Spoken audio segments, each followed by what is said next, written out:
I have here is an acrylic showcase collector's item. Let's unbox it, show you what it looks like. This is a nice display. It's made of acrylic, plastic.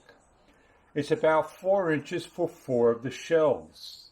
It could fit maybe about 8 by 8 by 4 your items, and I could take them and put them anywhere I want on the shelf and display.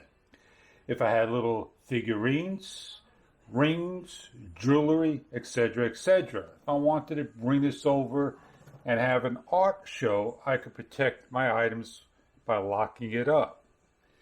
I hope this video was enjoyable, that this may be right for you. It's a very simple, small showcase that could be put on the desk.